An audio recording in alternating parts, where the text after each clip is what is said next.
On this episode of Hustle Culture, we talk to Rob Howe, owner of Recreation Dallas and the face and voice behind Diabetics Doing Things. Not only does he host his own podcast, run a brand that reminds diabetics around the world that they can overcome the struggles that come with diabetes, co-founded and operates a successful advertising agency here in Dallas, he can also school you on the court. Look, throughout this episode, we talk about how he started all those ventures, overcoming fear, fighting through adversity, and so much more. I hope you get at least a fraction of the value that I got talking to Rob by listening to this podcast. Enjoy. Whatever you're doing, it matters, even if you're not getting 1 million subscribers. I question, am I going to be able to do the thing that I love to do? You always feel that guilt when you scroll past. All right, welcome to Hustle Culture.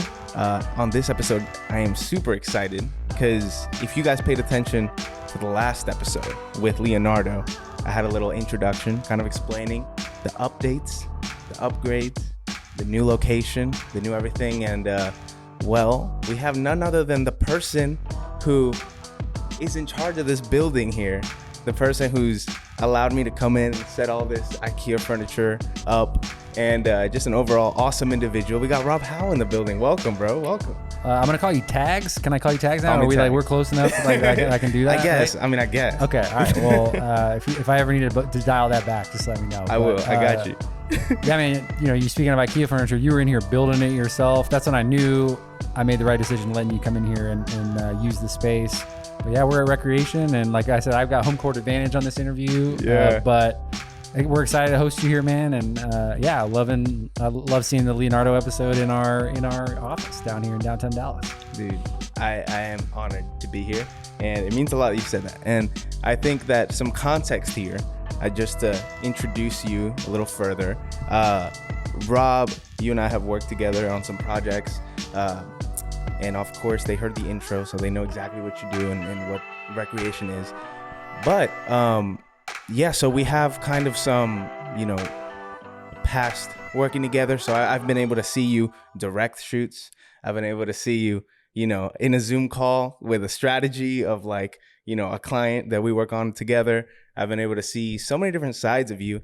And at me, just to be clear, and I tell all of my friends this, and I've told you this before, it's like, you're kind of doing what I hope to be doing in the next 5 to 10 years, So whenever I think of you as a friend, but also a mentor and just an overall just teacher, because you have that, like you said, you're humble and you enjoy teaching, and I enjoy listening. So I'm going to use this episode to learn everything I need to learn and hopefully get, a little progress in. But I want to hear more about your story and kind of how you even got into all of this, specifically the agency side and the creative. How'd you get into that?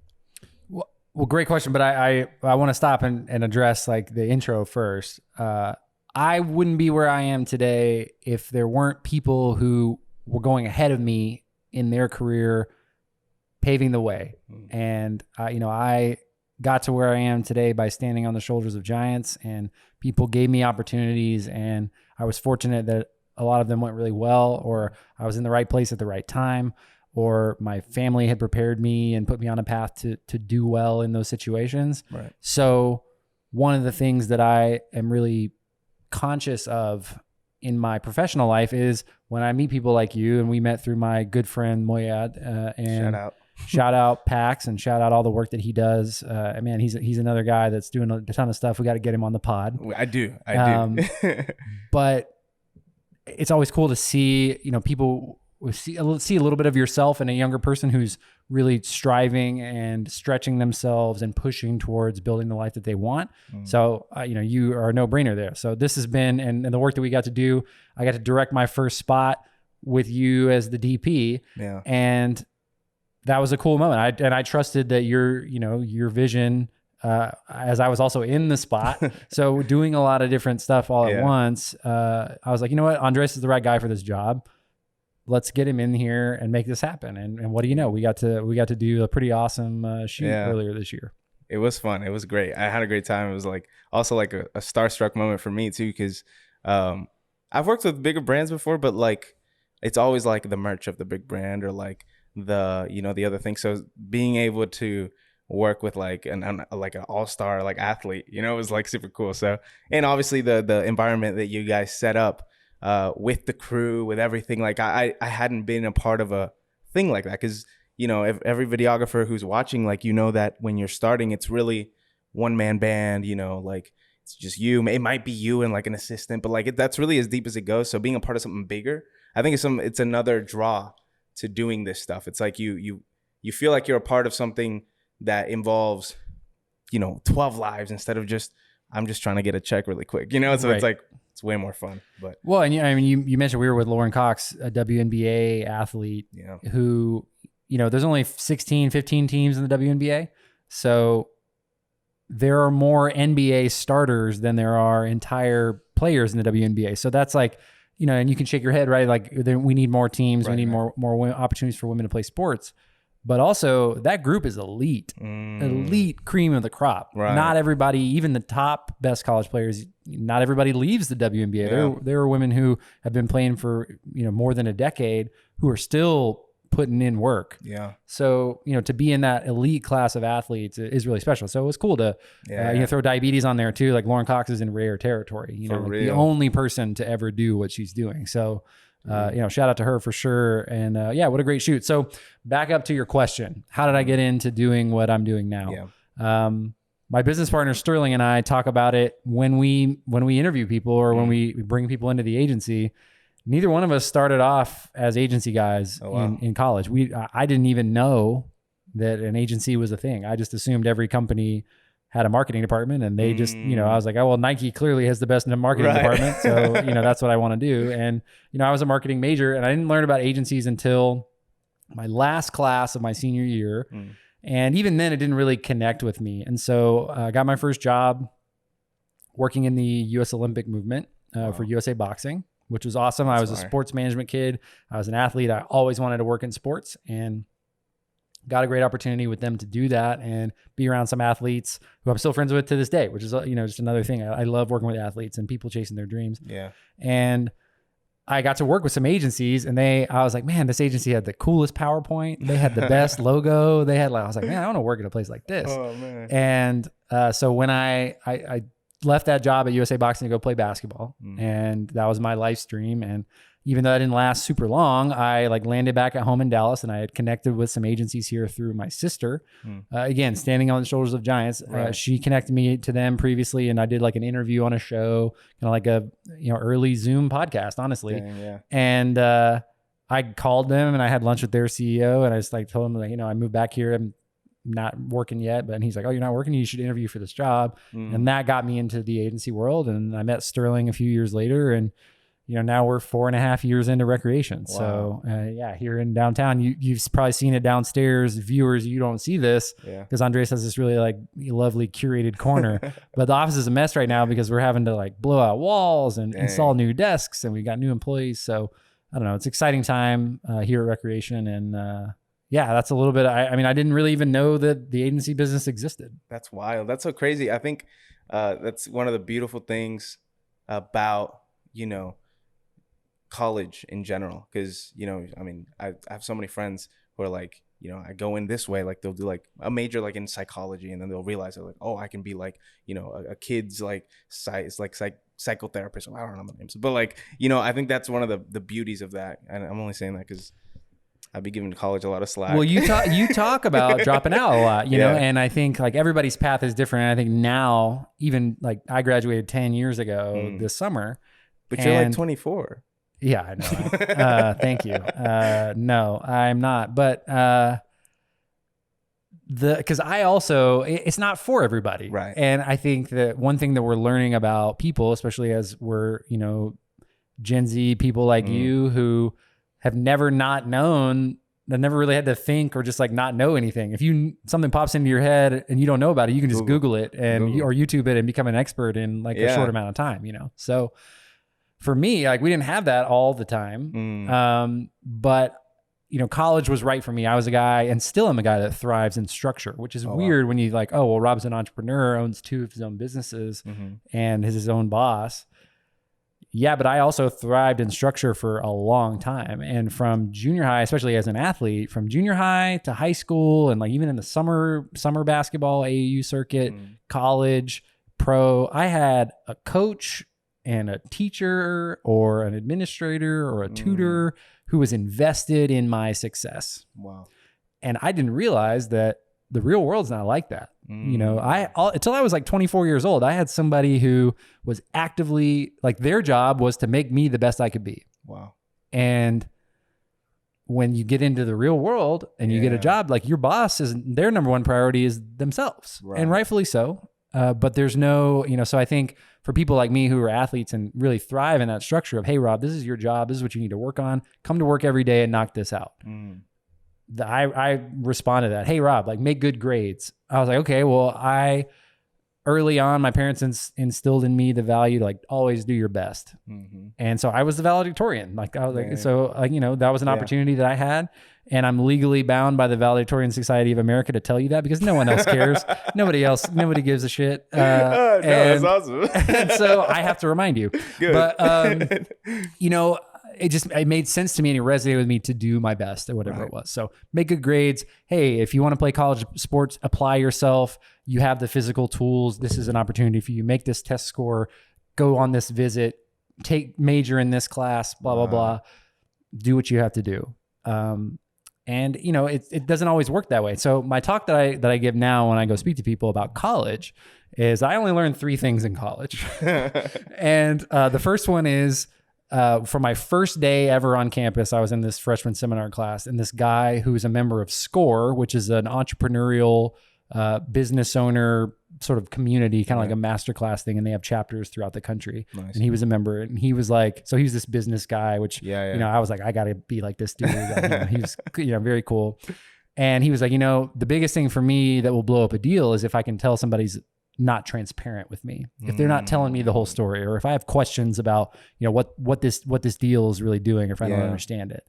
So he's like, transparency is my number one important thing in business. So that's the first thing I learned. Dang. It's a good lesson. Yeah, big lesson, right? And like on day one, and for some reason, that's crazy. I see that guy, I don't remember his name, but I see his face in this little breakout room in Colorado Springs. Dang. A couple years later, I was in my first marketing class and had a really great professor who was like the marketing head at the school. And this was my, when you play basketball, you don't get to go home for the holidays. Like, you might get like 2 or 3 day break because it's in the middle of your season. So you're at school and you might take like they call them mini mesters or whatever, where you take a class over Christmas break. Wow. So I was doing that. And so it was a smaller class and they had more time with us or whatever. Okay. And the professor was mad cool. And he was like, I'm going to tell you guys something. The job you'll have in 10 years doesn't exist yet. So that was the second thing I learned. And that was true for me. The job that I got right out of school, like at my first agency job was like social media specialist. That didn't exist when I was sitting in that chair and he said that. So not even 2 years later, that job was new, and that has continued to be the case. That's a crazy quote. I love that. It's great, right? And I mean, you think about it today, like professional gamer or, you know, content creator, those 10 years ago, those weren't jobs and they are now. Yeah. So I think that's a really good lesson. Awesome. I try to constantly, as I evolve in my career, like, am I ready for the next job that I'm going to be asked to do, you know? And then the third thing is people who negotiate their salary always get paid more. And he was just saying, he's like, you may not be, you know, it may not make a huge difference on the first time, but you'll get better at it. And, you know, there's that negotiation art, right? You ask for double what you expect and then you settle when they come in the middle or, you know, whatever. There's a masterclass on negotiation by like the FBI negotiator guy, if you want to watch that. But that stuck out to me. And I try to instill that sometimes like to my own dismay to my younger staff, because they come in and they negotiate their salaries. And I'm like, all right. Like, you know what you're saying. You were part of that masterclass. Yeah, and they, you know, good for them. They're pushing me on it. But that was something that was like, when somebody offers you a job, negotiate the salary because you'll get paid more. Dang. And so anyway, those are the 3 things that I learned. Right. None of those are in a book. None of those came from a group project or any kind of like research paper, but you know, college was great for me for a number of reasons. I moved out of the state for the first time away from my family and had an experience on my own. Yeah. I played sports. I met some of my best friends and, you know, refined my identity and got a great degree from a great university, State University, Colorado, University of Colorado, Colorado Springs. And I don't know. I haven't used my degree. Nobody's ever like checked my, hey, request identification. Dude, I'm going to need to see that diploma, but I got it. And that was something that was always important to my family, and my family instilled in me. They're like, hey, we think whatever you do in your life, if you get that degree, you don't have to worry about somebody questioning you on it. So just try, just finish this and that, and that'll be, and that was something that's kind of stuck out to me. But those are the 3 things that I took away, man. And the things that I try to continue to remind myself were important to me at the time. I think that's cool that you said it, that those are the 3 things. You didn't really get it from a textbook. You didn't really get it from this or that. And I think that, and we spoke on it with Leonardo last time, but it was the idea that it's just having a false expectation of what you're going to get out of something. Like I touched on it. We talked about a little bit about relationships and marriage and stuff, and which I want to get into. Yeah. But he said the overall thing is like, you're going to be much happier if you just lower your expectations, or you have no expectation. You just give with no needing a return, or you just do without expecting an ROI or something like that. And because even like you said, like one of my gripes as well with college, and we experienced it with my wife, because I didn't go to college, but my girlfriend at the time did. So I was at college 24/7. I was helping with essays. Sure. I was doing all that. You were going through it. Exactly. I told her, I was like, I have 20% of that degree, I think, laying in my head. But so one of the things that really hit her was the college that she went to. It was DBU. The culture there is like, so life is perfect, and like, it's going to be great. And like, you're going to get a job a week after you graduate, and you're going to have everything planned out. And like, she graduates and she didn't get a job for like 2 months, and it wasn't even in her field. She had to like kind of mold like what she was doing. And so it was this weird thing where that's the thing.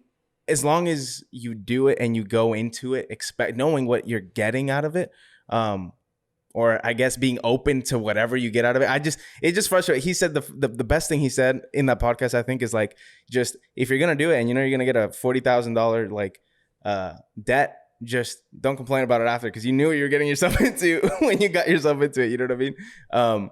But that's beautiful. And I agree. I do think that that's important to note, that like, my path is my path, and nobody else is going to have that path. Like, your path is your path, and nobody else is going to have that path. Yeah. I mean, it makes you, right? Exactly. Your lived experience, your path, whatever you might characterize it as. The Danes, people from Denmark, say the secret to happiness is low expectations. And so, it's hard to do that. I think, kind of tying it back to the agency business a little bit. Yeah. Expectations are everything. And I'm sure you experience this as well. Is like, you come in and they have an ask, and whether that's timing or quality or speed or, cost, right, they have some sort of expectation. And I think setting expectations, whether it's in a friendship or a relationship or a business partnership, or, as an employer-employee relationship, whatever have you, or like a side project or like a side hustle, nice. Setting expectations is so key to being able to celebrate wins, to look back and say, did I get something out of this? Is this successful? Do I enjoy this? And if you don't do that up front, it can be difficult. And especially today, where you look left and look right and you can compare yourself so quickly to anyone, because you have access to almost everyone you've ever heard of via social media or YouTube or what have you. And my pops used to say to me, he's like, the quote is, comparison is the thief of joy. But what he used to tell me was, comparing yourself to other people is the most sure way to guarantee you'll be unhappy. And I mean, he had to tell me that. I think he told me that when I was like 18 or 19 years old for the first time. And I still have to catch myself doing it.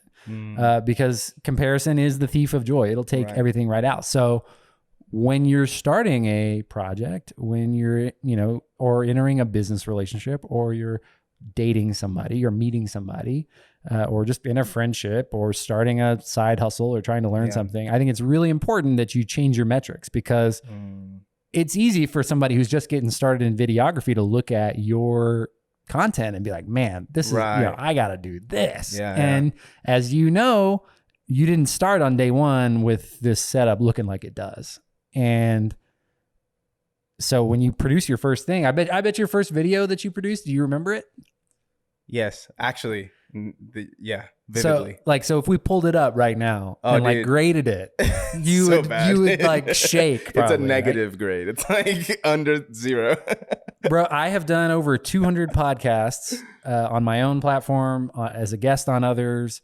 And I'll tell you, my first podcast was with a guy who I met when I was at USA Boxing, who's a boxer in Ireland. Oh, wow. I recorded that pod over Skype into the little tiny microphone on my MacBook Pro.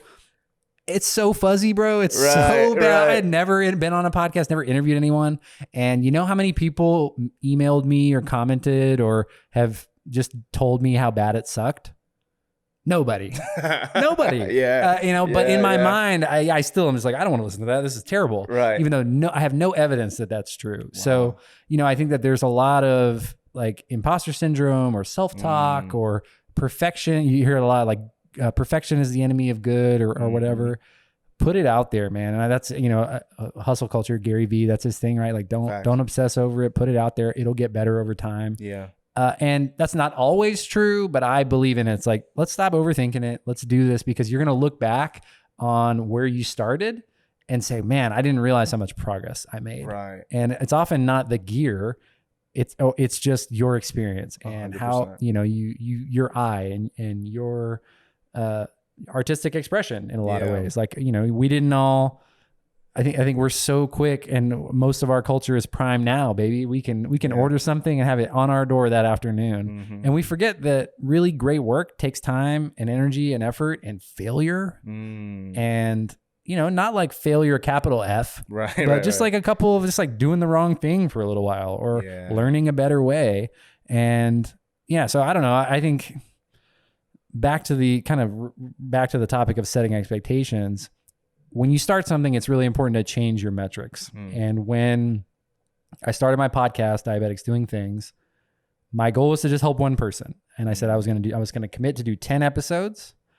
And if one person messaged, commented, left a review, sent an email, whatever, that said this was good and it helped them, I was going to continue to do it. Nice. And I was very fortunate. Like I said, I stood on the shoulders of giants, of people who believed that the podcast was real, even when they didn't have any evidence and no other episodes were out there. I'm sure you experienced that at the beginning too. And they believed in me and they came on the show and somebody reached out and then another person reached out. And, over the years, thousands of conversations with people in a positive way. And so it's like my metrics, some days that one person that I help is me. Wow. And other days it's maybe somebody else. Some days I feel like I'm not helping anybody but you never know the impact that you're having by just putting something out. So it's to touch on that. I remember Abraham, and he's the suit tailor guy. He said something there. It was like, we get so stuck on the term influencer based off metrics on social media, but he was like, I saw that clip, bro, facts. When he said like, no, there's people watching you that you don't even know are watching you. And it's like, that's so true. So you can't even like really overthink that even because you don't even really know. But I think the root of that expectation thing is, I think that the give with no expectation is like the surface level, like person to person, just way of living. Like, if you see a homeless guy on the street, like just give him like whatever, like that's the thing. But then when you get into like, okay, now we're in a friendship or like then that's when it's like, or in a client, obviously, I think that's important, like setting expectations. Because obviously every relationship, every friendship, everything is a give and take. And even if as pretty as that give no expectation thing is, like we're giving and taking something, even if it is laughter or joy or, some people negativity, like, or gossip, you know what I mean? So I think that's awesome. But I think one of the things that stuck in my head when I was younger, my first ever mentor, the guy who I always talk about how I joined a small group at my church. And he gave me his old T2i camera or whatever, like old. It literally, the rubber was like all gripped down, but I was so happy. I was like, yes, I have a camera. He told me, he was like, all right, bro, when you do this, I want you to start a Vimeo and never delete any video. And he was like, because in 10 years, you can look back and see the whole growth thing. And I think, and that always stuck to my head because, and I thank him for that because a lot of people, Leo talked about it. He was like, I'm scared of even taking that first step overthinking wise. Cause he says, I don't want to attach my name to something that's bad. And we're all inherently bad at something when we start it. So it's like, how do you even start it, you know? Yeah. But that revelation of, I know it's going to be bad. I said it, I put it on my story the other day. It's like, you're never going to be good enough, because you're going to get to the point where you think it's going to be good enough. And then there's going to be another good enough. And then there's going to be another good enough and all that. So I think that's the important thing. Is that what you mean by the expectation thing? Like goal setting, like changing your metrics? Is that kind of where your thing is? Like, how do you combat that? At least with internal like mind peace, I guess. I combat it daily. I think, sometimes, I mean, in that, there's a book called The War of Art by Stephen Pressfield. I want to read that. I've heard that name before. And I think it's my most recommended book to creative people or entrepreneurs, because it talks a lot about working for yourself and the challenges that come along with that. And because it quantifies all of the things that are getting in your way as the resistance. It names it. Quantify is not the right word, but it personifies it as a character, as the resistance. Oh. And every day you can wake up and I clock my time card in at Rob Howe Enterprises, and the resistance shows up and it's like, oh man, I'm tired. Or, oh man, I'm hungry. Oh man, you know what? Your closet's disorganized. You probably should go fix that before you do anything else. Or, it's like, oh, well, you're in the middle of this work. Oh, this email came in and this looks easy. We should just get distracted and do this. And the resistance is always present. So when I say change metrics, I think that's more of a call to say that whatever you're doing, it matters somehow, even if you're not getting 1 million subscribers, because like Abraham says, somebody's watching. Right. And I also believe in the power of like those individual stories. I've seen it in my own life. Joe Rogan gets like 30 million downloads a month. There are only 1.5 million people with type 1 diabetes in the whole United States. So that would mean I have to put out 30 podcasts and every single one of those people has to download it for me to even touch Joe Rogan's numbers once. Wow. So, and that's not going to happen. Yeah. Right. I just don't have that power. And so if I was only saying, if I was saying my only metric for success is I have to be the best podcaster out there, then I would probably be pretty miserable, because I wouldn't be there.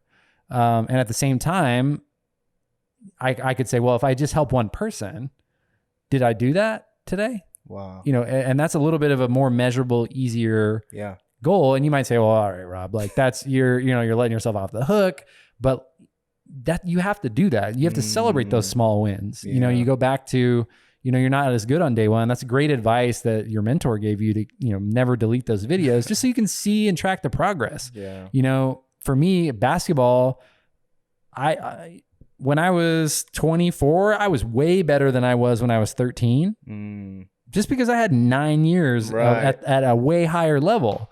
I knew things that I didn't even know existed, like things that were part of my routine that weren't even on my radar back then. Yeah. Because as you spend time and put your 10,000 hours in, your scope expands of what's possible. And so, I don't know, any fool can learn from experience, but you can look around you and pick up a lot of knowledge. And I love that. I'm a big addict of self-help and nonfiction, and I try to study the maps. That's a thing that was a joke in my college house, because this guy was on the local news when Halo 2 came out, and he was like, everybody better get home and study the maps because you're about to get killed. And so that became a joke for us, but I've applied it as like that's a fire thing to say. Yeah, like this guy hopped on the mic and said, study the maps. Like, you got to know where all the spots are. And I think that that's so applicable to even the most dead end job. If you're out there and you're like, man, I want to have my own business, or I want to do something that is powerful or cool or successful, but I'm here now. I'm in some other dead end job. I'd go read How to Win at the Sport of Business by, our Dallas homie, Mark Cuban. And it's free on Amazon. It's just a little ebook. And in there, he tells a story about working these jobs that did not make him $1 billion or enough to buy the Mavericks. Right. That came later. But he's like, even these jobs that I knew I wasn't going to stay in long-term, I tried to find something that I could learn that would lead me to another opportunity. You change your metrics and you say, it's not the paycheck, it's not the notoriety, but it's the skill set that I'm adding. And I think that's where context is so important. You can reframe almost anything, and you don't have to fool yourself or lie to yourself. I think it's really important to look yourself in the eye sometimes and give yourself a performance review, right? And say, hey, Rob, last quarter, you were kind of not doing so good. And if you want to actually get where you want to go, you're going to have to step it up. But you also need to say, okay, well, what are my metrics? What impact am I having on myself? And can I celebrate those wins along the way to keep myself motivated, to give me fuel, to give me motivation, to give me a break if I need it. Yeah. So yeah, that's what I would say. Changing your metrics is big. That's huge, man. And I want to get into your podcast a little more because we kind of grazed over it, and I have some questions on the logistical side because you do a lot. And as I'm starting to do a lot, I'm having some struggles. Like, how do I, sometimes I'm motivated to be honest, the last, ever since I started doing this, since I moved in here, it was like, this is all I want to do. Like, I just want to do this. But I also understand, I also do have a passion for this other thing, the agency, and I do have a passion for creative. And I mean, to be honest, that pays the bills. So it's like, handling that, that's, I'll let that simmer in your head. But first of all, how did you, because I know you said that you got a Zoom podcast but how did you really think about the idea for Diabetics Doing Things and the whole brand and then the podcast behind that? So I was diagnosed with diabetes when I was 16 years old, January 1st, 2005, right over here at Dallas Children's. And all I wanted to do at that point in my life was play basketball. They told me that they thought I had diabetes and that I needed to go to the hospital. We went to the urgent care or whatever.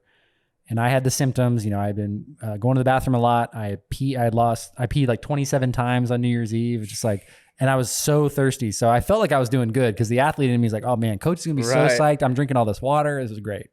And I would go pee, and then I would be I can't describe how thirsty I was and how good water tasted. Because I was in diabetic ketoacidosis, which is when your blood is acid basically, and your body is trying to flush it, and because your blood sugar is high. Right. And so they told me in the urgent care, hey, we think you have diabetes. Your blood sugar is 450 or 420, whatever, and you need to go to Children's. We called them ahead and go. And on that drive, I make jokes about it because the postal service was on because it was 2005 and it was raining and it was very emo and very sad. Yeah. But I question am I going to be able to do the thing that I love to do, which for me was basketball. For somebody else, it might be something different. Right. So I thought at this point in 2015, I was in Colombia. I was working on this work exchange trip that I got to go on. And that's an even crazier story, just the small chain of events that allowed that to happen. Wow. And I knew that because they had told me prior to the trip that because I don't speak Spanish and because I'm very tall, I'm going to stick out like a sore thumb. So I wasn't allowed to go anywhere. Bogota is a huge city, 15 million people. Jeez. And big cities have, normal crime. There's bad spots to go, and I wouldn't know what was a good spot and a bad spot. So they're like, okay, you can't go anywhere without my interpreter and guide, Daniel. And so I knew I was going to have a lot of empty time in the hotel room to think and plan or whatever. So I decided to make some really intentional time to figure out what I was going to do with my life. And what I mean by that is at that point, my career was going pretty well. I felt optimistic about my relationship opportunities, to get married. I felt like that was going to be a good thing, a journey that I was on. I had met my wife at the time, but we weren't really serious. And I was like, there's something else missing. And something my dad told me when I was working on volunteer hours for the National Honor Society in high school, which is only the most embarrassing thing I've had to say on this pod so far. He's like, I think you're always happiest when you're helping people. So you should find a way to get your hours in, but above all, you should find a way to help people. And so I remembered that and it really stuck with me. And as that's happening, and I'll share for you guys on the pod, so insulin pumps that have tubes on them sit in your pocket. That's where a lot of people wear them, and myself included. So I was sitting in this chair, and it was kind of like a lounge chair, and I was wearing these gym shorts where the pockets are cut strange, and every time you sit down, all your stuff falls out. Yeah. Oh, I hate this. So my insulin pump falls out on the floor, and I was like, right after I asked myself, if helping people makes me happy, who can I help? And it clattered on the floor, and I was like, okay, maybe my story of being an athlete, playing professional sports, chasing my dreams with diabetes could help somebody with diabetes who's out there now. Yeah. And so I started looking, and I'd been into influencer marketing a little bit at my agency job. I learned about it. So I found some bloggers.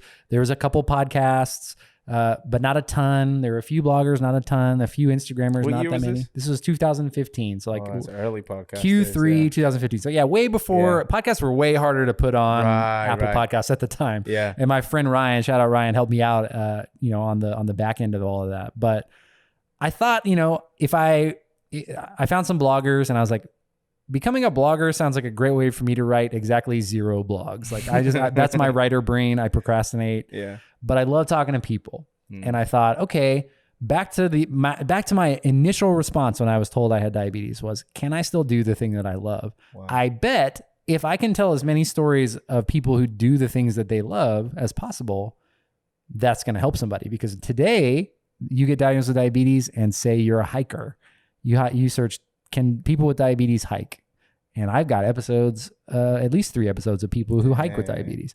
If you want to run marathons, I've got people that run marathons. If you want to play sports, I got people that play sports. If you want to just be a mom, I've got 10 episodes of moms with diabetes. Wow. So again, focusing on that like customer journey, that's my strategy brain coming back out. And, back to what you said about how do I balance the agency and the, the podcast, influencer life, whatever. I think that being good at one makes me better at the other. And they sort of had this, revolving door of as I level up on the agency game, I level up on the influencer game. As I level up in the influencer game, I level up at the agency game and podcasting and content and production. I didn't know that I would want to direct a TV spot one day, or that I would have the chance, but the agency gave me a chance to work on a lot of TV campaigns and teach and learn from really amazing people. The influencer side gave me an opportunity to pitch myself as a director on a campaign. And then I got to do that. So it's like, and then, the world's like intertwined. Yeah. So man, I back to the Mark Cuban thing. Yeah. You never know what your job is going to teach you or what your experience is going to teach you down the road. So a thing that my parents, and again, I owe everything in my life to my parents, how they prepared my brother and sisters. And above all, we had to be like lifelong learners. That was the thing that they wanted us to be. And that is so key. Whatever you want to do, I don't care if you want to pick up, a sport at age 30 or change careers suddenly. You've got to have capacity to learn. And if you are willing to humble yourself and, struggle and fail with a lowercase f fail, because failure is not final or fatal. Right. But you do that, you can get somewhere that, and your life can change just from what you're doing day to day. That's so huge. That's awesome. I remember I played baseball growing up. That was my dream. It was like, I'm from Venezuela. So like, if you know anything about the MLB, you know that like 80% is for either Dominican Republic, Venezuela, or like, US. Yeah, that's the pipeline. But right? legit, and that's the dream. So, you grow up playing, the little bottle caps and broomsticks in the street. Like that's the what I would call the American, pickup basketball. Yeah. One of the things I hated about baseball is like you can't just pick it up because you need like 9 people. But anyway, so that's what I wanted to do. And I remember one of my coaches told me, he was like, you can be the most talented person in the world, even the hardest working person in the world. But if you're not teachable, and if you're not, like you said, if you're not able to learn, the ego is into that, not being able to humble yourself or be willing to fail. You're just, no team is going to watch you. We all know those people who are, just, a-holes and just. Yeah. Like, we have a rule at the agency, no assholes, no a-holes. Sorry for cursing on the, you can bleep me. But no. That's the thing that we tell people in interviews. Yeah. Because it's so important. There are people in here today working on the floor, styling a photo shoot. If you are working with somebody who is mean or rude in that capacity, you're not going to want to go above and beyond for them because they're rude and mean and a bad person, So, and in the agency world, especially, like there is an archetype of creative director or creative where they kind of brand themselves as abrasive and, terse and rude and better or smarter somehow because of that. And we just don't, that doesn't fly here. Yeah. And that's a choice that we can make. Sure, there are amazing, talented people who probably could bring in big pieces of business, but then, and it goes back to kind of what you can learn from someone. One of my first bosses, I was working an unpaid internship, abolish unpaid internships, but USA Karate Foundation was really good to me. Nice. And one of my bosses told me, he's like, the most important thing that you're going to learn in business is situational ethics. He's like, you can start off thinking one thing or saying that you'll never do something. He's like, but situational ethics means like that when a situation comes up that is good for you, but it contradicts your values, like in that situation, what do you do? Dang. So like, can you make a decision that's like, well, it would be easy for us to go in this direction and this opportunity is here, but I've got to sacrifice my no assholes rule, or I've got to take on this client who I know is really toxic or is in a terrible industry or, sells war machines or something, and those are the decisions that you make where you've got to decide what kind of company, what kind of person that you're going to be. That's so huge. I remember the little story that I had, dude, it was like, so before my agency, right, I worked at a different one, a marketing agency. I was like their content creator guy. And so long story short, and not to name any names, but there was like these plans that this agency was going to merge with this other agency because one was more centered on the actual content creation. The other one was more centered on like social networking and stuff like that. So it made sense, but the guy from the other one, complete asshole, like complete, total, just rude to the face of my bosses, was like, I'm the boss here, like in a random shoot, like unnecessarily rude. And anyway, so that happens. There's a falling out. We're not doing that anymore. We just go back. And then I get a DM from the guy, and he's like, bro, you're really talented. And that, mind you, I was like 18 and 19 at the time, right? So young, not really understanding things. And he was like, dude, like, I need you. We have a client for you. And, one of the things I fought for when I got into that job was to be able to do freelance work, because the one before didn't let me. It was like exclusive orders. I was like, I'm not doing that again. So I was like, let's hear it out. Let's talk to this guy. He tells me exactly what he wants to do.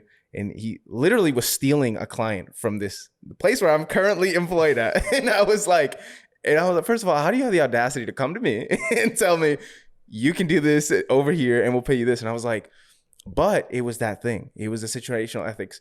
Because, I mean, in social media, this cat was like in Dubai all the time, like did like a fitness thing. Like it was sexy. It was like, oh, wow, I could totally do this and say, screw you guys, even though you were really good to me, and just take that path. Or shout out to my dad, because the first thing I did was call my dad. I was like, I need to know what to do here, because, I mean, it does sound good, but, you feel that guilt and you're like, you probably shouldn't. And two, if I even go, am I going to enjoy it? Because I know I'm going to feel guilty the whole. So anyways, long story short, I said no. But I always think like, what would have happened if I would have said yes? In the negative side, obviously, because I think I made the right choice. But like, who would I be today? Like, would you have even reached out to me? Probably not, because I probably would have been a product of that. And that's a great segue. Wow. Into networking and who you surround yourself with. I want to know what you think about all that, because I do think, like you said, you stood on the shoulders of giants. I'm standing on shoulders of giants. How important is that? Like, because we hear it in a life setting, like, it's important to have good people in your life and et cetera. But in business and in like entrepreneurship and in, trying to further your career and all that, like, how important is that? Is it important? Yeah. Or is it overhyped? Like, you hear people say, well, it's not what you know, it's who you know. And to a certain extent, that's true. Yeah. You still have to know stuff. You still have to be the right person for the job. Right. Networking is interesting. I always think, my business is built on referrals, and so that brings me to my point is integrity is what people say about you when you're not in the room. And that's the kind of branding I'm into. Right. You don't have to tell anybody about what Nike's all about. I'm going to use Nike a lot because I like Nike, but you don't have to explain that to them. They know, they've seen it over a long period of time. Like, high performance sportswear, for athletes. Just do it. Mm. You know, what do they say about Andres? What do they say about Rob when we're not there? And I think that's where, you know, in our business, we're a small agency. We're, you know, that's going to be part of who we are for a long time, I think. Mm-hmm. And there are pros and cons to that. And real marketing people know those pros and cons. Wow. And so we're in it. We have a product market fit. If you want a small agency, recreation is a good option for you. Mm. So when you start doing good work for people and they get an opportunity to put you on, you know, that's not why you do it, but that's just another, you know, that's an added value, an added bonus to getting to do good work. Yeah. And we would not be at the place that we are today if not for the reputations and because of the integrity that we've treated clients with, and my business partner Sterling has treated clients with for a decade plus. Wow. You know, you never know. And so you come back to like that situation with this other company and with this other boss.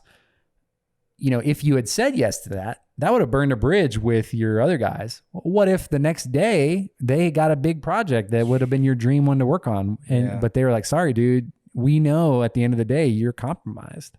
So I think that's, I don't know, that's where like a networking thing is, you know, it's not how many people you can go to happy hour and meet. Right, it's not how many clubs you can belong to. Yeah. You know, it's not who, you know, who thinks you're awesome. It's when push comes to shove and somebody needs the thing that you do, how quick are they to recommend you? You know, that to me is networking. Hey, can I introduce you to somebody? I think that they're looking for something that you do.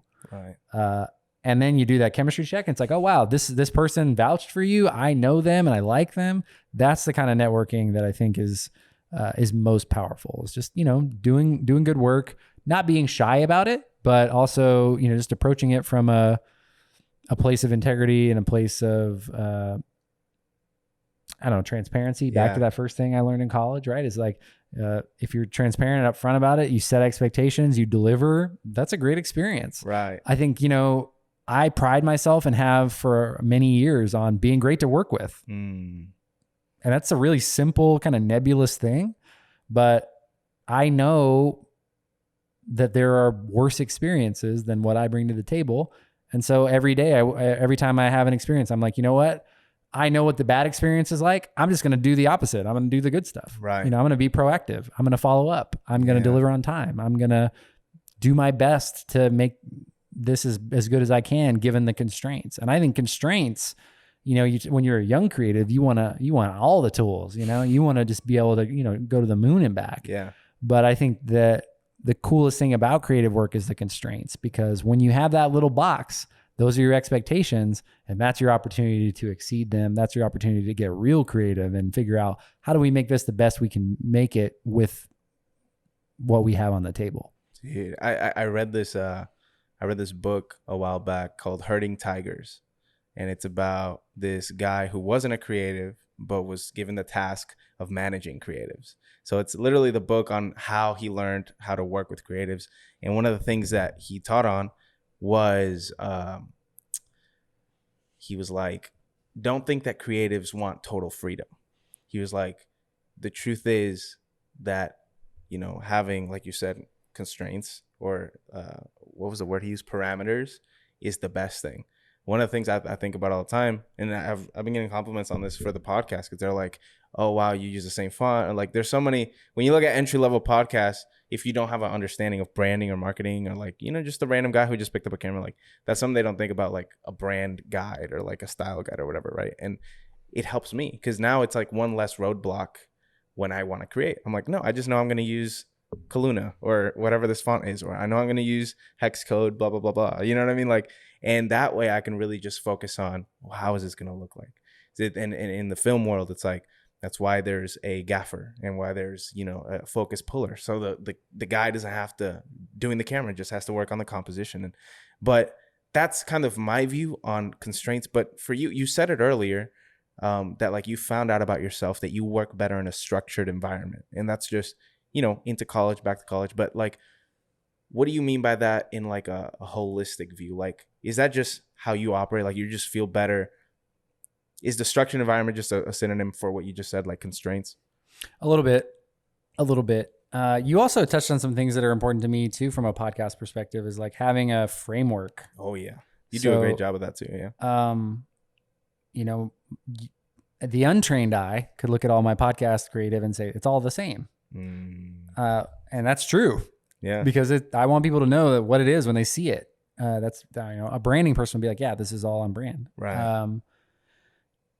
I also needed, for me, I became a really good solopreneur. And even though we had some employees at the agency, we were basically like 5 or 6 solopreneurs. We were all working together as our own business. Right.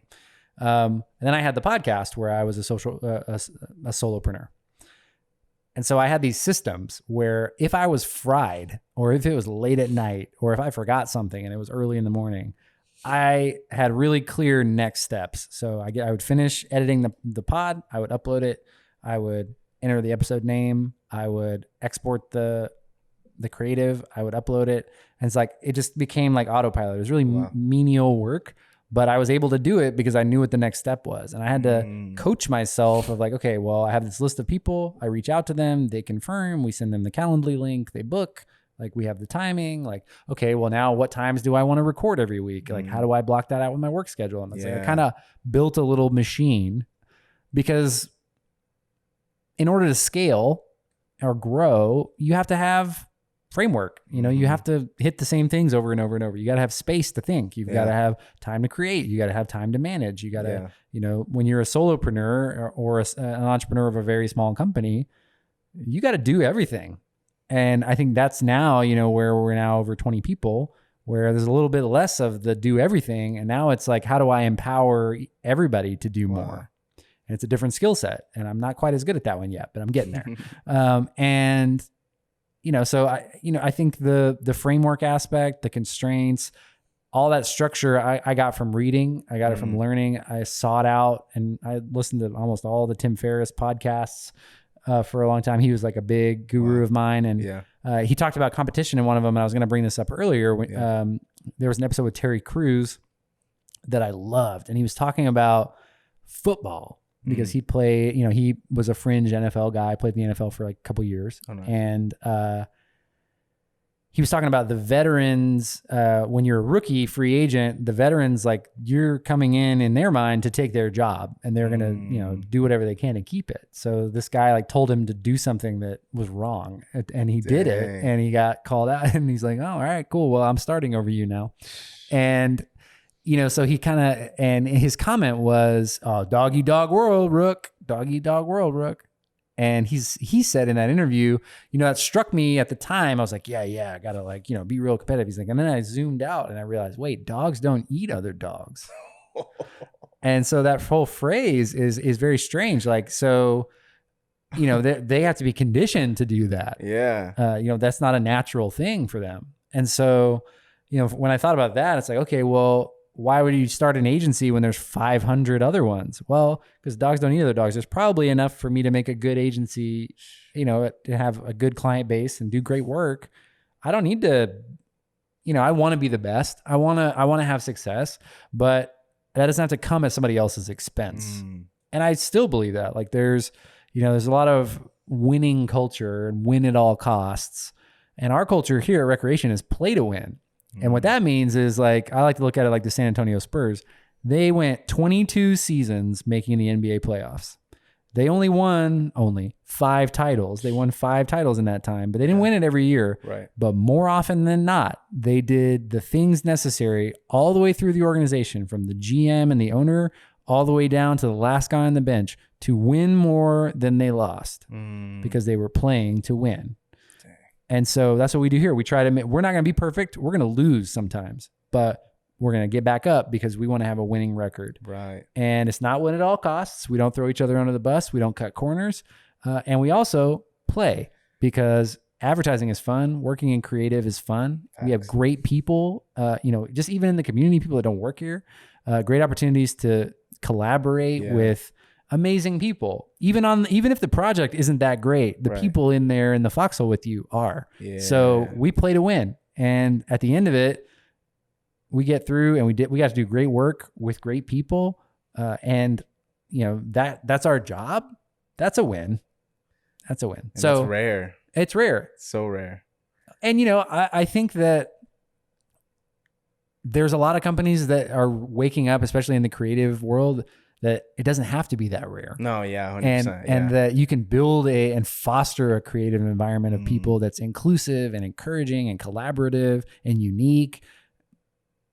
That, it's really not that hard. We just have to learn how to do it and keep that top of mind all the time. Yeah, that's something that, like, I remember one of my old pastors used to say all the time was like, you got to fight for the culture that you want. And that was just something that always stuck to me because, I've always, we can relate to this, but always been a part of the church world. You're always thinking like, how can I build this ministry or how can I build this church? I grew up in church. I get it. Exactly. So like, I think that translated too with like just business. I think it's like, honestly, if a lot of people got out of ministry, they would be like, holy crap, I could probably run a business. Because if you can run, a whole organization, you can run a whole business. Man, I learned more about production.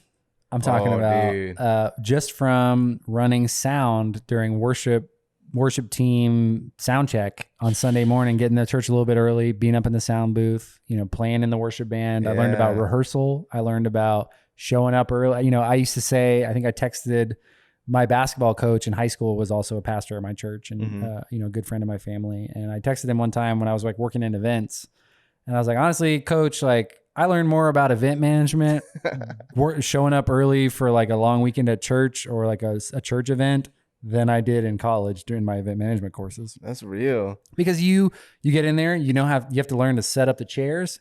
You got, oh, hey, somebody's late. We got to fill in for them. Yeah. Oh, hey, when you're in like the youth group or whatever, you don't have the top notch stuff. You got the stuff that's hand me down from the adult old service. Microphones. And it's like, oh man, the amp went out again. Oh, hey, guess what? We got no monitors today. Good luck. Acoustic. And just adapting on the fly. Yeah. And I don't know. I think that experience and just like volunteering and leading with a servant's heart, like all those things are very applicable. And you talk about culture. Oh, dude. Man, what you do is who you are. And that's a great book by my main man, Ben Horowitz, Van Driesen Horowitz. And it's his second book. His first one is called The Hard Thing About Hard Things. And that's my most recommended book to anybody that wants to be a CEO or a leader of a company.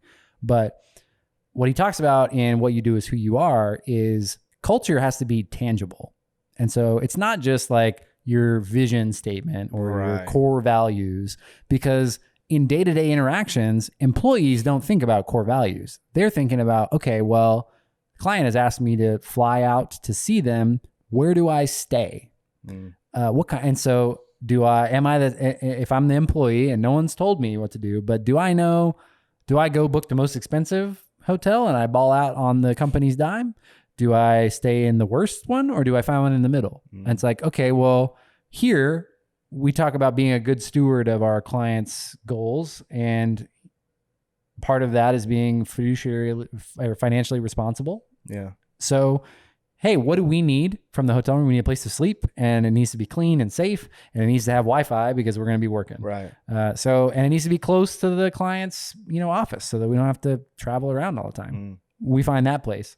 And I've stayed in nicer hotels. I'll be honest with you. Shout out to the Spring Hill Suites in Cincinnati where we go all the time. Nice. It's a hotel that has exactly what we need. And you know what? They remember us because we go there all the time. And so it's like as that employee, culture is tangible in practice. What happens when someone does something wrong or they make a mistake? How do you handle that? Do you throw them under the bus publicly in front of the whole rest of the team? Or do you take ownership of it as the leader and say, hey, that's our responsibility, and do you deal with it offline? So you don't have to shame someone. You give them the opportunity to learn. That's culture in practice. That's play to win for us. Like, hey, we're going to play to win, but we're not going to win at all costs. We're going to be transparent. We're going to have courage to speak up for the good idea and also to say, hey, maybe we don't think this is a good idea.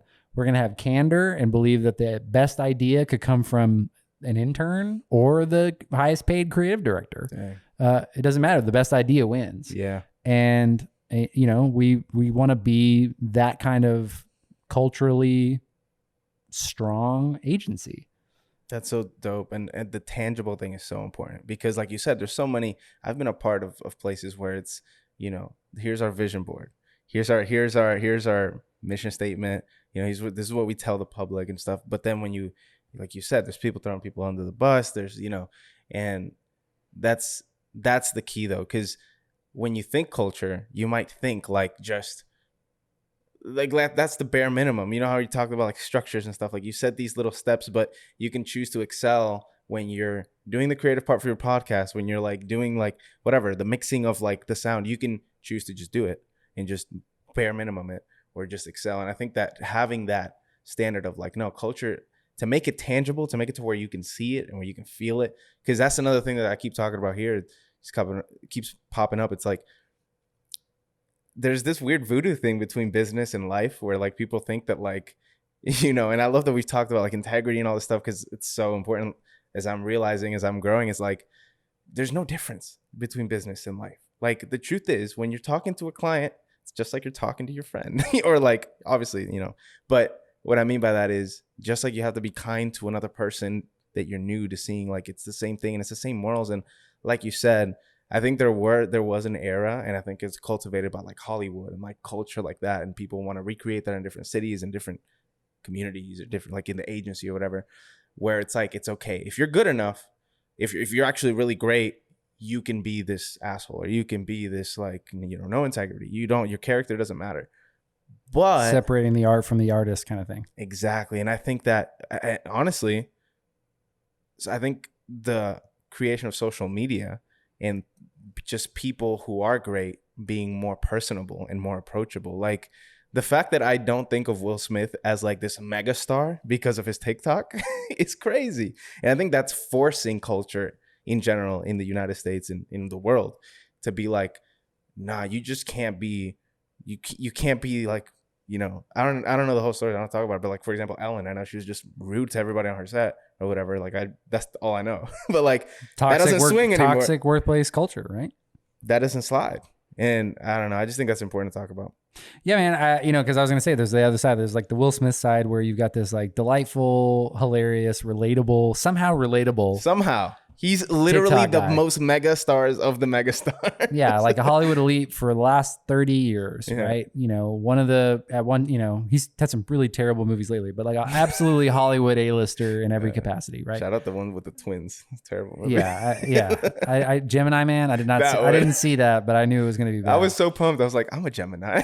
I was like, I'm going to see it. My wife's a Gemini. Well, I'm surrounded by Geminis and a lot of friends. My mom, my good friend Ashley. That's hilarious. My friend Sarah. Yeah, my wife. Anyway. You vibe with Geminis. I vibe with Geminis, and I'm a Scorpio, so it's a little bit, a little bit wild. But yeah, so like you have this one side with Will Smith, and then you have this other side where it's like these people that you would never hear from wherever, and they may be close to you, they may be from the middle of nowhere, but you get to hear what they're saying too, and it's like, oh man, I really wish I didn't have to hear this. I know facts. And it's like, it's just the dichotomy of technology and access. And, I think right now, you open up your phone and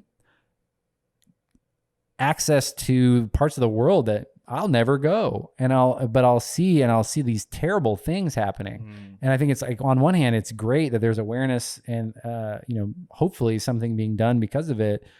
But also it's just super disheartening at times to have that access, to know that there are people being exterminated, or, people being put in camps, or people being forcibly removed from their homes just because of their ethnicity or the way that they look or the God that they worship. And so it's like these things are people in the United States that can't afford insulin because it's ridiculously expensive, and health insurance, and they're not employed or whatever, and just terrible things. And you see these tragedies, and it's like, you feel a little bit helpless too. Yeah. And I think it's real easy with social media to get stuck in that doom loop of, man, am I making a difference? Is this helping anyone at all? And that's where you got to go back to your metrics, is like, can you help one person? That doesn't make those things go away. That doesn't mean don't care about these, but control what you can control. And I think that's another thing that my pops used to tell me all the time is like, you can waste a lot of energy, a lot of emotional labor on something that you have no control over. Do your best, and then let it, with what you can control, and then put the rest out. And then if you can find a way to bring it into your sphere of control or influence it in some way, do that. But control what you can control. Otherwise, you're going to just turn yourself into a ball of anxiety and depression and, really get down. It's so funny. There was this, I remember I've heard this multiple different like church leaders say this, but it's like, they go, why are we surprised that everybody's depressed? It's just like, look at the world. It's hard not to be, but I think that's so cool too. I remember in baseball, that's something they always tell us, because, I know in basketball and even in soccer, like there's the only times that there are really like calls that are controversial is like there needs to be like an action that happens, right? In baseball, it's all dictated by the umpire's calls, like a strike or a ball, like it's all up to his thing. So my coach would always tell me like, yeah, but don't think about it. Like, why are you thinking about what you can't control? When did you ever see a player complain to the umpire and the umpire go, you know what, dude, you're right. You're right. That's not a strike. That's a ball. Like, cool. Keep moving. Never. Right. That's something I think about a lot is, it's one of my principles. I was kind of like reading through, just brushing up on them before we got on the pod. Yeah. It's where we got to study the maps, never fumble the bag. There's a lot of stuff in there. One of them though is never think about the last miss, or don't dwell on the last miss. And I was a shooter. That was my job, was to score the basketball. Wasn't very good at much else. I turned myself into a hustle guy, but that's a story for another day. Right. But if I'm out there thinking about the last miss, or if I go out there and I shoot one and I miss it, and all I can think about is, oh man, I missed, I'm bad, this is not good. What's going to happen next time I catch the ball in a position to shoot? I'm going to be thinking about the last miss, and I'm not going to be present with myself. I'm not going to be in the moment saying, hey, I have this opportunity to make this shot, because that's what a shooter thinks. I don't care about the last one. This next one is going down, because that's my job. I'm out here to score points, not miss shots and think about it and get all sad.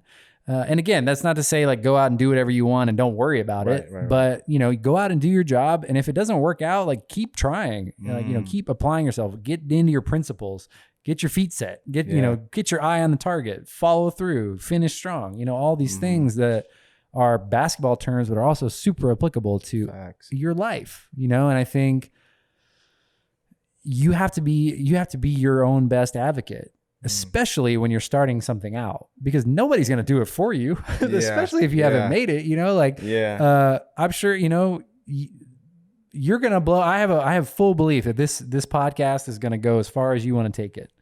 And right now, there's not that many people, there's not tens of thousands of people aren't showing up outside our office every week to cheer you on to record it like they were Ellen a few years ago, but maybe that'll change. But but it won't if all you're thinking about is every time you post a pod, you're just watching that ticker on YouTube. Like, you're up to 2 o'clock at night. You're just watching refresh, 1 view. All right. You're on another device, like playing it. Like, it's not even a real view. Yeah, you're just like just tweeting it out, auto tweeting it out on Twitter, like sending it to Bangladesh or whatever. And you're like, okay, 5, 6, 7, whatever. Okay. And making yourself miserable because back to principles that apply, a watched pot never boils. Which, I mean, it does, but, it seems that time passes so slow when you're sitting there watching it. Wow. You can spend your time doing something else. You have no control over, when something blows up or when it doesn't. Keep doing the work, applying yourself, showing up, being a lunch pail guy. That was my attitude as a basketball player at the highest level. That was my attitude as a business owner, as a podcaster. I got this great piece of advice. I had this guy, he didn't even have diabetes, but he got on my podcast. My friend Sarah was helping me out, like booking guests. And this guy was like a trainer and had this, wrote this book about, sugar. And so we had him on. Nice. And he had done like 500 episodes of his podcast at that point. He was like this 65-year-old dude, like kind of a crazy guy. And he came on my podcast and we had a great interview. And then he immediately was like, okay, well, I want to have you on my podcast. So we'll do that tomorrow. And he's like, okay. So back-to-back days we recorded. But he asked me, he's like, how many episodes have you done? And at the time I had done 45. I was like, I think your episode's going to be like 46 or 7. And he goes, okay, so 50. He's like, you're getting somewhere. He's like, let me know when you get to 100, then you'll be really doing something. And I thought at that moment, I was like, wow, he wasn't talking about my downloads. He was talking about my output and how much time I had in. And yeah, I mean, since then, I've seen hundreds of diabetes accounts follow me start putting out content, they have these big ambitions, and they start out, they have 30 days of content in the can. They're, they're doing their thing, they're working their plan, and then something happens and something changes in their life, or they get a little bit burnt out and they disappear and that account goes away. And I think that kind of perseverance is rare. And it takes perseverance to be successful. I don't care what you're doing, whether that's a marriage, whether that's a friendship, whether that's a business, whether it's a dream. You got to wake up every day and continue to do it, even if nobody's cheering for you. Yeah. And I think we look at people like you mentioned, like the Paul brothers. You mentioned, you can look at Peter McKinnon is my wife and I's favorite YouTuber. I love Peter McKinnon. What's not to like? Yeah, I mean, I love that guy. Incredible. And his content is so good and wholesome and greatly produced. Yeah. And I'm like, if I expected that every little thing I did would be as good as Peter McKinnon's, I would be miserable. Dude. Because he's on a different level than I am. Yeah. That'd be like comparing my day 100 to his day 10,000. How many more hours has he thought about this? How much more time has he put in? But you don't see that. You just see the social media finished product. Yeah. You just see that TikTok star that blew up to 1 million followers overnight. It takes 10 years to make an overnight success. Right. And there is no one way. And I think that's another one of my principles. It comes from Star Wars. Only the Sith deal in absolutes, because there is no one way. Everybody's life is different. Everybody's path is different. And I think right now we sort of live in this very polarized social media society where people are just trying to enrage and engage people. And they say like really polarizing absolutism things that are just not true. And they make people upset. And they always put share if you agree. Anytime you see share if you agree under something, that is a red flag for me, bro. That is a red flag for me. That share if you agree. I'm like, what are you trying to get? Like, are you asking people to think critically, or are you just saying if you don't think my way that you're wrong? Share if you agree is a trigger for me, bro. You know what's another trigger for me is the one where it's like it'll be like a spiritual post, and it'll be like and share if you believe in Jesus, and I'm like. And that's not my metric. 500,000 shares. Dude, it's like, you always feel that guilt when you scroll past. It's like, maybe I should have. I saw this one. It was like in the early days in political social media content, like in the sort of spheres of Facebook. It's just, it's such a dark, creepy place. But they had, there was this post. It was like a GIF of Obama turning into Jesus. And it said, no matter who is president, Jesus is Lord. Share if you agree. Oh my God. When I tell you that post had so many shares, bro. I'm Googling that GIF and I'm going to put it in here.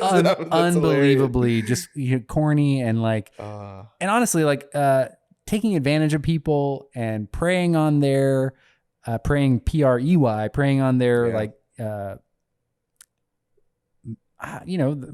taking advantage of people, man, like preying on their ignorance or preying on their, with things that are really close to them and mean a lot to them. And I think that, when we talk about advertising and sort of the double-edged sword, there's a lot of advertising, especially in the social world, that's super gross. And in terms of being manipulative and lying and trying to trick people. And we're very fortunate that we don't do any of that. But man, there's a lot of advertising that's just totally based on tricking people. We think about this and as younger people, I'm going to keep myself in that young category for as long as I can. You are young. we think spam emails and texts are super suspect. If it didn't work, they wouldn't send them. You know what I mean? Somebody's grandma, somebody's aunt, and somebody's grandpa is out there clicking in there, getting their whole bank account taken. And, it's tragic. I it's wrong, but they wouldn't do it if it wasn't working. Right. And it's tricking people with media is just the worst. It's one of my big offenses, and I'm just not a fan of it at all. And that polarity though, and back to what we were talking about, the changing your metrics and really having that, your goal is just to impact one life or one person, even if it's yourself. I think that's so key there. I think it was J. Cole that said it, but he was talking about, I think he was in one of his albums, he said it.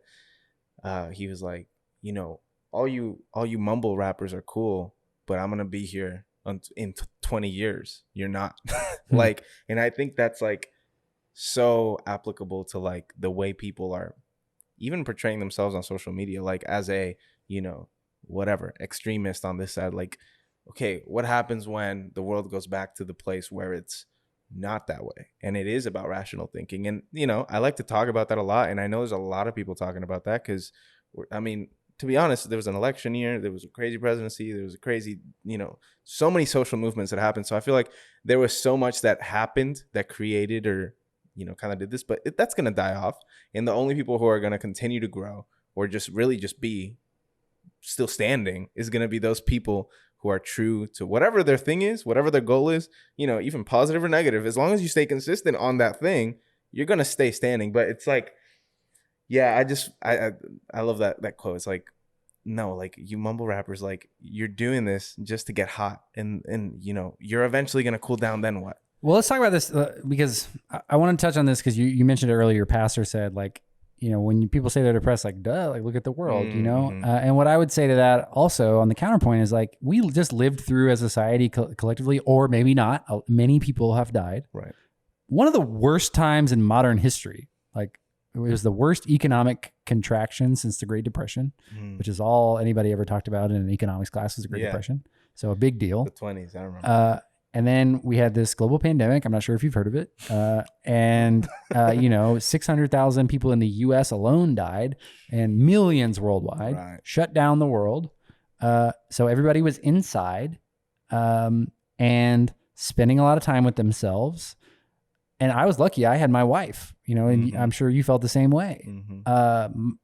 There are people, very close to me that were alone a lot of time. And when you're alone a lot of time and you can't go anywhere and you're addicted to your phone because it's right there and you can get any information you want, and you're seeing all this bad news and you're seeing social movements that rise up and then people that rise up against them. And then there's this election going on. Not sure if you've heard of it. And it was like super contentious and very divisive and very close. And, people on both sides are not, it was very aggressive to each other. And I think that it's going to take a long time for us to grow past that collectively as a society, because we were living in a toxic time, bro. Yeah. We really were. And a lot of people died and a lot of people were worse off. And, it's not their fault a lot of times. And I think, poor people in this country get taken advantage of and get overlooked. And we can't forget those people, man. Right. And, the average American, you mentioned like somebody homeless, like, here in where we are in downtown Dallas is a thoroughfare for the unhoused. And there's people, yesterday was a guy asleep on the curb. And what I try to reinforce to everyone I meet, whether we're talking about success, whether we're talking about whatever, is that most of us are much closer to being that guy asleep on the street than we are being Ben Horowitz, like I mentioned earlier, or Will Smith, or Jeff Bezos's wife, who's or ex-wife, who's given tons of money to people, which is great. Yeah. But we're never, and at the same time, we're being sold a dream to try to be those people, and that's within reach. And I believe that happens for people, and if it happens for me, awesome. Yeah. But I'd much rather say, like, if we can take care of those people who need healthcare, and they need mental health care, and they need jobs that are pay a living wage and give them good benefits. I think taking care of those people is super important to me, and I don't want to overlook that. No, it's huge. At the same time, all of life's great treasures come from compound interest. So that's what you're talking about. So compound interest is a wild thing. It's like the eighth wonder of the world. It just, you put a little bit in, and you keep putting it in consistently, day in, day out, whether it's working as an athlete, trying to be better at basketball, whether it's doing a podcast or learning about editing, or if it's actual financial, where you're putting a little bit of money in your piggy bank, and you got your, you start to grow, and it starts to get bigger and grow. That's how I feel about putting the work in. If I want something big in the value, I need to put it in a little bit at a time, 1% better every day, whatever the mantra is, because that's where I'm going to be able to look back and say, you know what? I woke up every day and showed up at recreation, and 4.5 years later, we're in a sick building and there's 20 other people here. Yeah. That to me is like, that doesn't happen without Sterling and I meeting at Starbucks at 6 a.m. before we quit our other job, because we didn't want to work on it inside the walls of our other job. And we wanted to make sure that we were both serious. And we kept showing up even when there was no money coming in, and We were really unsure what was going to happen, and compound interest takes over a little bit at a time. Don't give up. Continue to put in the work. Keep doing it. And then you can look back and say, wow, we've come a long way and we've got something really worthwhile here. So young guys like you and some of the young killers that are listening to this podcast and, getting gassed up about being, making their dreams come true, whatever that may look like. Yeah. Compound interest, baby. That's how it happens. Just a little bit at a time. And you might hit a big bump and that's just going to help your compound interest even more. Mm-hmm. Like I said, I stood on the shoulders of giants, people who were big names and celebrities who I didn't deserve to have them come on my pod. They came, I asked them, because if you don't ASK, you don't GET. And I asked them and I came correct. Right. I showed up right. I was prepared. Yeah. And they had a good experience because I like to be good to work with. And because of that, I got results from that. And they put me on. And I just, I don't know. There is no one way to do it. It takes a lot of little things. Right. And that, I don't know. I'm a big believer in that. That's so cool. Dude, that impacted me, the 6 a.m. thing. How do you, I've always been just naturally, my first instinct, and as my responsibility has grown as a human who's married and stuff, like it's changed because obviously things matter. But I've always been the type to take the leap of faith. And I don't know if that's just me being impatient, but that was always me. Like I'm quitting my job, even though I don't have the next thing figured out, and I'm doing this, and very Gary Vee-esque, right? And looking in hindsight, 2020 probably could have done it better, but I don't know if you know who Matt D'Avella is, but he's like a cinematographer. He's done 2 Netflix specials on like minimalism. And okay, I've seen that. Yeah. So he also talks about productivity a lot. And he introduced this idea. He didn't introduce it, but he said in one of his videos that was the, what do they call it? Dang it. I'm blanking. But basically it's where you're building up your hustle while you're working. Because it's like, I think in the last couple of years, because of Gary Vee and because of other people, it's like very sexy, like just quit your job and just follow your dreams and just go. But he was like, how much more powerful would it be to, keep your job going and just build this thing when you can, etc. How did that affect you? How did you do it? Because you said you were still working in a place while you were building your thing at 6 a.m. Like, what do you think is the way to go? Or really, how did you do it? And how did it work for you?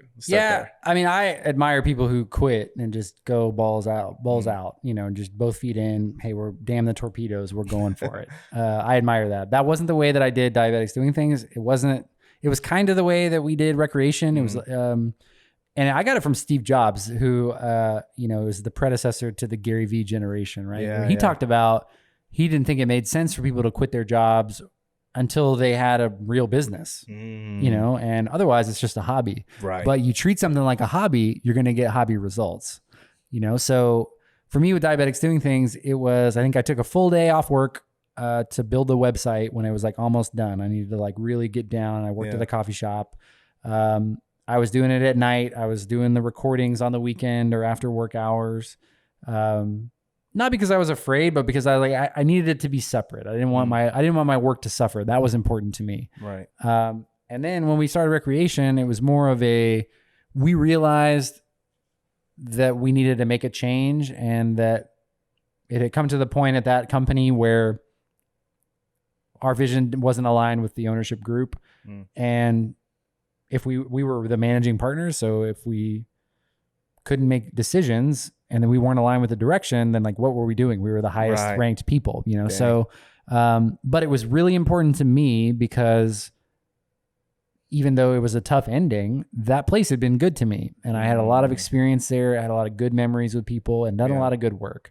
And I didn't want it to be contentious or to have that hanging over Recreation and like get sued or something and like steal a client, kind of like that story you were talking about, burning a bridge.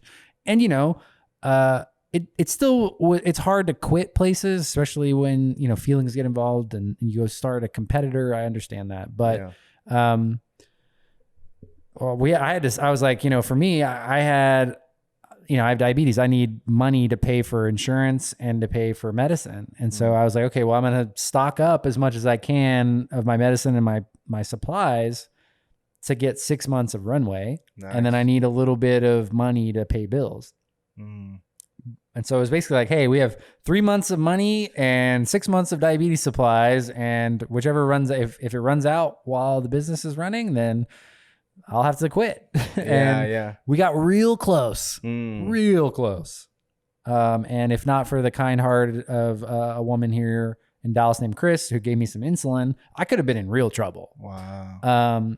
But we made it through, and I don't know, man. For me, I think like I'm not an early bird. I'll do it when I have to. And when there is no other way, I'll do it. But that 6 a.m. at Starbucks tour that Sterling and I did over about 3 weeks was really just a test for each other of like, are we committed enough to get out of our comfort zone and do something scary that could fail? Yeah. And we both missed one day. We just overslept. But we also have capacity to forgive each other, and we only each missed one, and we got through it. And I still have the notebooks from those meetings where we came up with the name. That's so there were some real bad names before. Wait, give me one. One of them was like Wraith, like the car. Like the car. I was like, it's like, that's like a cool car, but it's also like a demon spirit kind of thing. It's like, kind of like cool and sleek. And then we were like, no, this is terrible. That's so not you. No, not us, not us. So recreation became the one because it's that's like, awesome. Sports and lifestyle and fun. Y'all nailed it. It's work and play. Yeah. And that's what advertising is to us, man. So that's so cool, dude. Yeah. I think the coolest thing about that 6 a.m. thing, I remember when I was in high school, and I really started taking baseball super serious because I was always like, into video. I was always into music. I was always into all these other things. So like, I never really. You're an artist, man. That's part of it. That's what I liked, but for me, I really doubled down junior year because I hit like my first so Trinity High School in Euless, it's the baseball field is crazy big. It's like one of the bigger athletic facilities total in the country. I think, right? But the length, right? Because you'll go to some high schools and it's like 280 on left field, 240 on right field. It's like it's pretty easy to hit a home run. This one was like 380 center, like a pro field, legit. Yeah. So I remember junior year in batting practice, I hit my first home run. I was like, oh wait, I can actually. And it became like I can actually do this thing. And so we started doing these things called 5 a.m.s. And by the way, my class, just to brag a little bit, my class of 2016, we were the first in like 25 years of baseball, Trinity High School baseball history, to make the playoffs. And we did that the whole time I was there.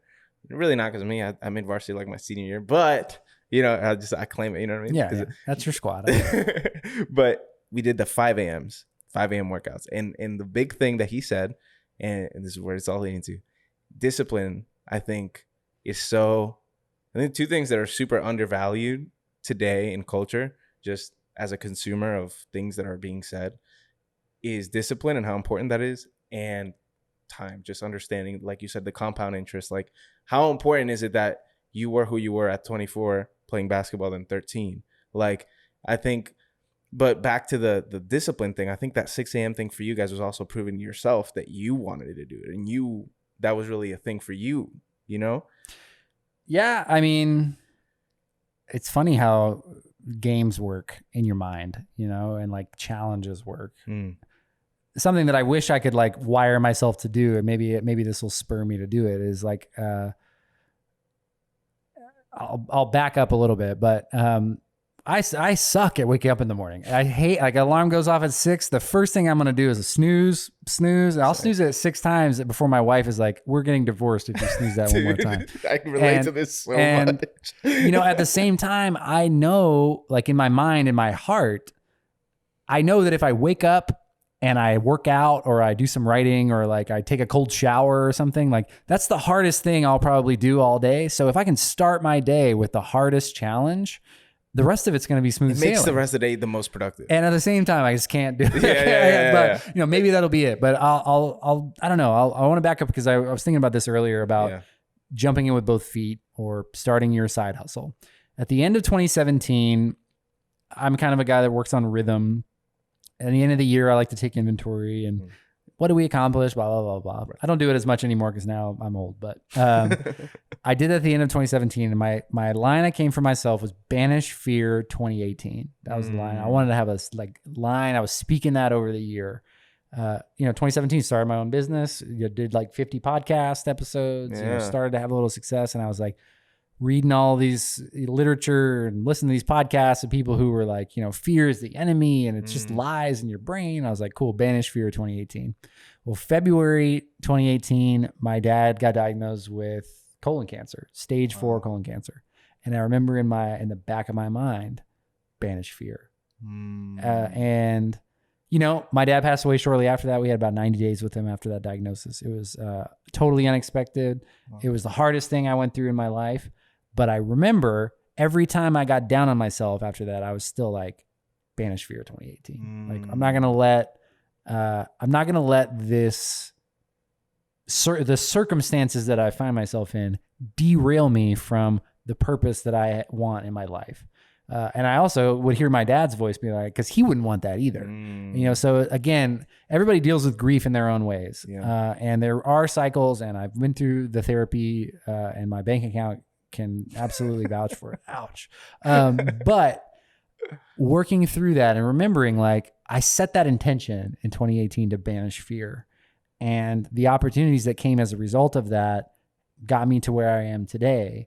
And that didn't mean that I just needed to be present with that all the way through.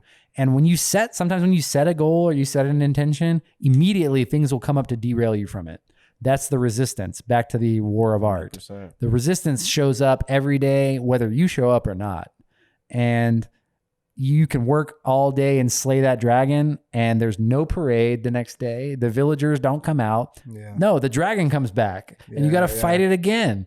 And I think that's part of that creative work, and that's part of being an entrepreneur, and that's part of dealing with adversity, because we all have dreams. And some people get them and they change. And I remember, man, I totally forgot about this. I'm so glad I remembered, because I was in a room with like 21, 22 people at Dallas Comedy House in 2016. And Mike Birbiglia, who's a comedian and an extremely funny guy, and was doing this tour for this movie about improv.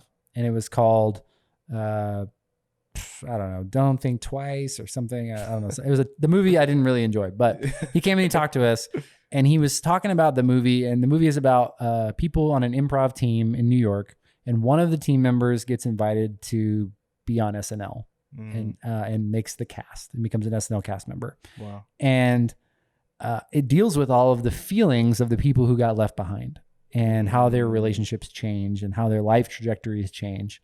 And he was saying that when he was in his 20s, his idea of success was having a tour, being on SNL, having a hit TV show, being in the movies, whatever, like making millions of dollars. Yeah.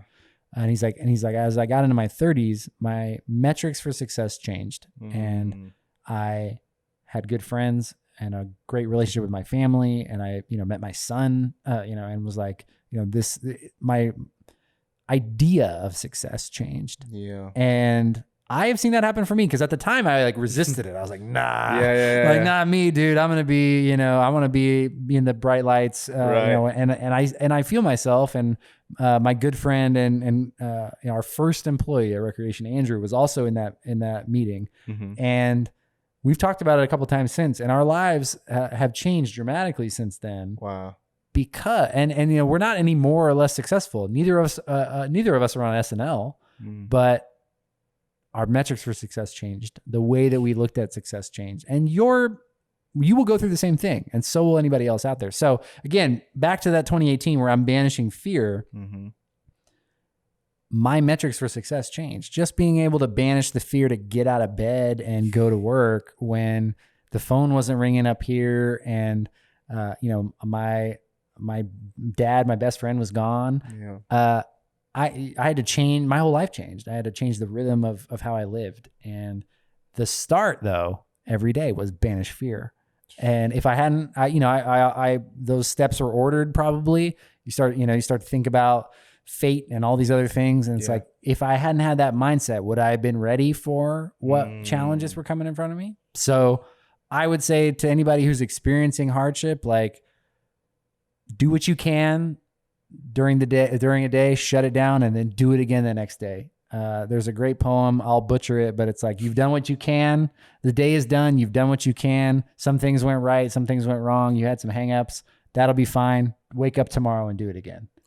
And that is, I don't know, that's been my dichotomy of entrepreneurship. There are days where it feels like I'm going 100 miles an hour with my hair on fire. Yeah. And there are days when it feels like I'm trudging uphill through the mud with no shoes on in, negative degree weather. And at the same time, I don't know, the key is wake up, don't let it defeat you. Don't get too high, don't get too low. And also have the right people around you, have the right business partner. I've been very fortunate to do that. And also get to work with great people, like people like you, people like Muyad, people who I'm friends with. Andrew, one of my closest friends, first person we hired, still here today.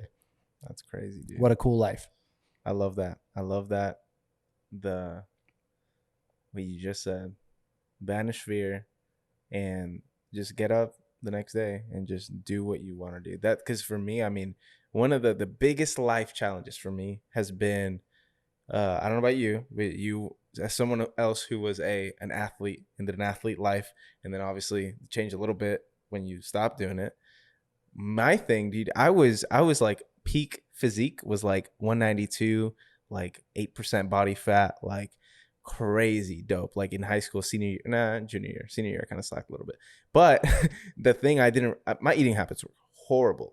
All of high school, but I was working out 3 times a day. I was super active. So the day that I stopped, it was like, okay, I kept eating the same. And then like I gained a lot of weight because I wasn't working out as much, right? And I had to learn how to like balance that. But the thing with me with weight loss, and I think any one of my chunky brothers can relate to, is that if today I eat like, I don't know, some random thing, like a cookie, like that'll hang over my head. And I'll be like, oh, there it goes. I ruined it. I had the streak of no cookies for a month, and now I'm back to square one. And that all like lines up so much to everything you're saying, because it's like, nah, dude, like screw that. Like even if you did fail, like you said, it's easy. It's because it's so much. I think there's areas in your life where it's like easier to apply these things. I mean, in your dreams, I mean, everyone who's listening. Oh, I don't want to cut you off. Go ahead. No. Well, anyone who's listening, like your dreams, that's such an easy place to not keep it going. Because, well, my life is fine now. Like I have my job, I have my thing. But yeah, I don't know. It's just tough. I think that just keeping that in your mind the whole time, like it doesn't really matter if I mean, obviously it matters, but tomorrow's a new day. And something that taught me that lesson, I'll tell 2 stories. And then I guess we can end this. I don't know, but this will be a good ending. If you're trying to wind down, this will be a good ending. I did in 2017 when I quit the job, we started the agency. Mm-hmm. I started Headspace at the recommendation of my all-time homie, Nick Cornell. Mm-hmm. And I sucked at meditation. Because I was trying to like reach this bliss of like, I thought that if I just could tap into it, like my whole world would open up and I would levitate off the floor and all my problems would go away. And I went through that, like the first 10 free lessons on Headspace. And I just learned, I learned like, oh wait, there's no goal to this. It's just to sit here for a few minutes. And then you start to think like, oh, well, I see these thoughts coming through and they seem overwhelming, but I can detach myself from them a little bit and like see the blue sky through everything. Wow. And I ended up doing like 180 straight days of it. At one point it was my highest streak, I think. And I did it basically for the whole year. And then that was another thing. When my dad got sick, I was like, wow, I'm glad I'm ready for this because I just prepared for it. But man, you know what? I didn't get anything more out of the first day or out of the last day that I did it than I did the first day. I wasn't on some crazy level, you know? Wow. But I did the work and I followed the routine and I was consistent. I showed up, be cool, do the work. That's the secret that's my secret formula. Show up on time, be cool, do the work. Dang. And the other thing is that I learned when I was in high school and I had this guy that was a few years older than me and I haven't seen him for a few years, but he was really good friends with my family and he had a really tough family life and basketball was really the only thing he had going at the time. And I was like, I was going to be a sophomore and he was going to be a senior the next year and we were working out and he could jump a lot better than I could. And I was like, dude, what like, what program are you on? Like, what's the best program? And that was me. I was like, I'm still like, okay, well, what's the best way to do this? You know, that's, I Google like best this, best camera. I was like, okay, well, cool. I don't want to look at the other ones. I want to look at the best one. And so I went straight to him. I was like, what's the best one? He goes, man, I don't care what formula you do, like what program. He's like, the best one is the one that you do every day.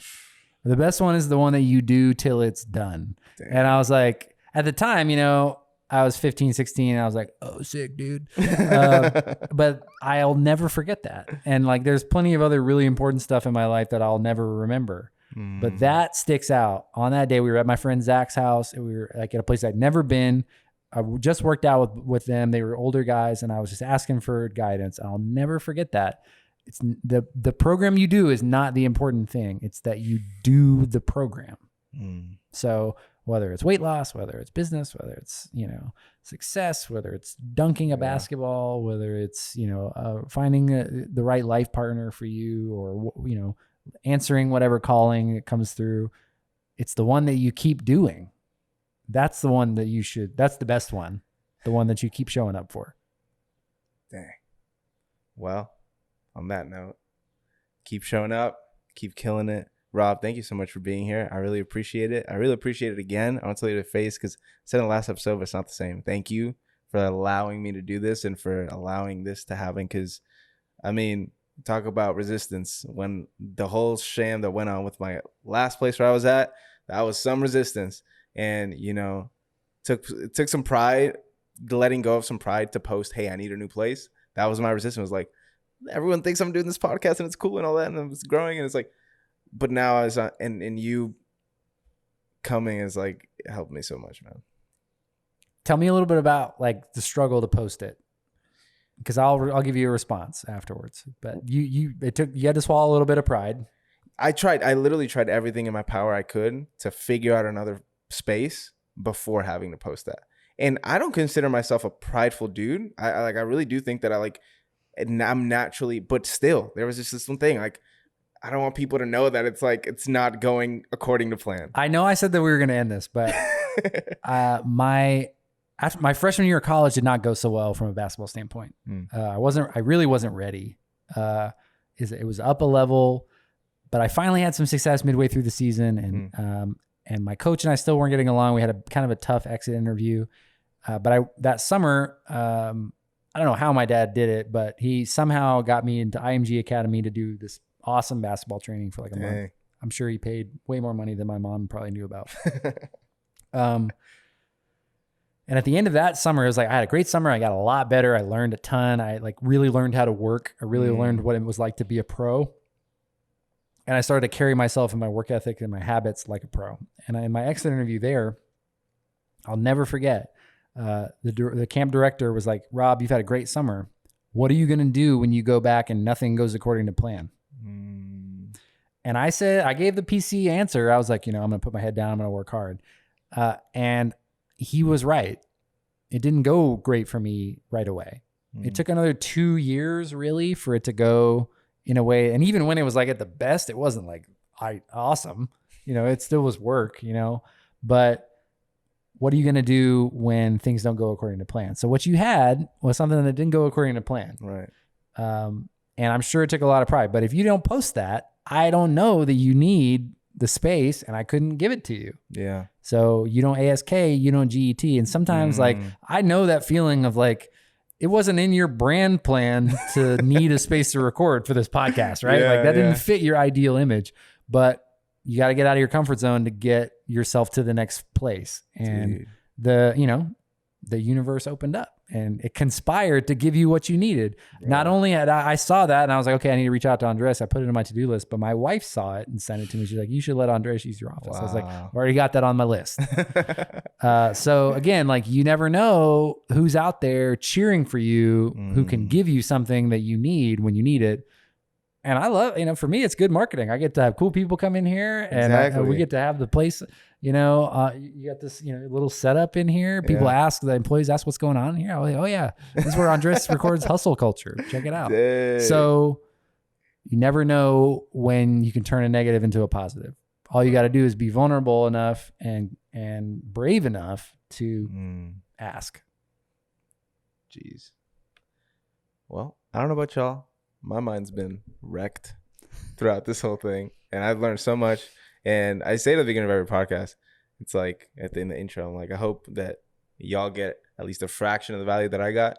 And if y'all got at least a fraction, that's a lot, because I got a lot. So, Rob, again, thank you so much. Thank you for being here.